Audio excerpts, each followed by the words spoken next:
Welcome back to our channel மாணவன் ஆசிரியர். இந்த விட நம்ம என்னோட பார்க்க போகிறோன்னு பார்த்தீங்கன்னா 12th standard chemistry public examination March ஏப்ரலுக்கான ஏ டைப்போட கவர்மெண்ட்டோட அஃபிஷியல் கொஷின் பேப்பர் தான் பார்க்க போகிறோம். ஸோ லாஸ்ட் மினிட் வந்து பார்த்தீங்கன்னா 12th ஸ்டாண்டர்ட் ஸ்டூடெண்ட்ஸ் உங்களுடைய கெமிஸ்ட்ரி பப்ளிக் எக்ஸாமினேஷனுக்கு நீங்கள் ப்ரிப்பேர் ஆகிறதுக்கு இந்த கவர்மெண்ட்டோட அஃபிஷியல் கொஷின் பேப்பர் யூஸ்ஃபுல்லாக இருக்கும். மொத்த மதிப்பெண் வந்து பார்த்தீங்கன்னா 70 தான். இதில் நீங்கள் 70க்கு 15 எடுக்கணும். ஸோ நம்ம கெமிஸ்ட்ரி பொறுத்த வரைக்கும் நீங்கள் எப்பவுமே புக் பேக் 1 மார்க் வந்து நல்லா தரவாக டெஸ்ட் எழுதி பார்த்துக்கோங்க. கெமிஸ்ட்ரி நீங்கள் எந்த அளவுக்கு புக் பேக் படிக்கிறீங்களோ அதே போல் இன்சைடும் நல்லா படிக்கணும். ஸோ இது கவர்மெண்ட்டோட official original question paper. So கண்டிப்பாக இந்த கவர்மெண்ட்டோட அஃபிஷியல் ஒரிஜினல் கொஷின் பேப்பர் இருக்கக்கூடிய 2 mark 3 mark compulsory plus 5 mark including 1 mark எதுவும் ஸ்கிப் பண்ணாதீங்க. எல்லாத்தையும் நல்லா ஒர்க் அவுட் பண்ணிட்டு போங்க. லாஸ்ட் மினிட் வந்து பார்த்தோன்னா உங்களுடைய பப்ளிக் எக்ஸாமினேஷன் ப்ரிப்ரேஷனுக்கு இந்த கவர்மெண்ட்டோட அஃபிஷியல் ஒரிஜினல் கொஷின் பேப்பர் ரொம்ப யூஸ்ஃபுல்லாக இருக்கும். ஸோ முடிஞ்ச வரைக்கும் இந்த வீடியோ ஃப்ரெண்ட்ஸுக்கு ஷேர் பண்ணுங்கள். மறக்காத மாணவன் ஆசிரியர் யூடியூப் சேனல் சப்ஸ்கிரைப் பண்ணி கீழே இருக்கக்கூடிய அந்த பெல் ஐக்கானை ப்ரெஸ் பண்ணி ஆன் வைங்க. அப்போ தான் நான் அப்லோட் பண்ணக்கூடிய வீடியோ எல்லாமே உங்களுக்கு தொடர்ந்து நோட்டிஃபிகேஷனில் வரும். போராக்ஸின் பயன்களை தருக. Uses of borax.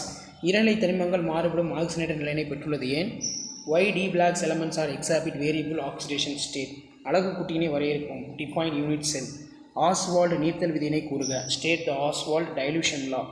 சமான கடத்துத்திறன் வரையறுக்கவும். Define equivalent conductance. மின்பகுதி கடத்துத்திறனை பாதிக்கும் காரணிகளை குறிப்பிடுக.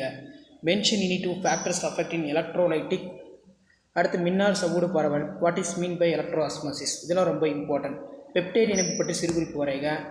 ஸோ அது கீழே கம்பல்சரி பார்த்துக்கோங்க. 3 மார்க் 33 கம்பல்சரி. அணைவியன் என்றால் என்ன? டிசிசி அமைப்பின் ஒரு அணுவின் அணைவியன் யாது? அதே மாதிரி இரட்டை உப்பு மற்றும் அணு சேர்மங்களுக்கு இடையே உள்ள வேறுபாடு இது ரொம்ப ரொம்ப முக்கியம். Q the difference between double salt and coordination compound. P தொகுதி தனிமங்களின் முதல் தனிமத்தின் முரண்பட்ட பண்புகளுக்கு காரணமான காரணிகள். மின்னார் பகுதிகள் பற்றி ஃபாரடே விதியினை கூறுக. நல்லா படிச்சுக்கோங்க. பின்வரும் மாற்றங்களை எவ்வாறு நிகழ்த்தலாம். அடுத்து டிஎன்ஏ ஆர்என்ஏக்கும் உள்ள வேறுபாடு ரொம்ப ரொம்ப இம்பார்ட்டன்ட். கண்டிப்பாக இது பப்ளிக் எக்ஸாமினேஷனில் கேட்பாங்க.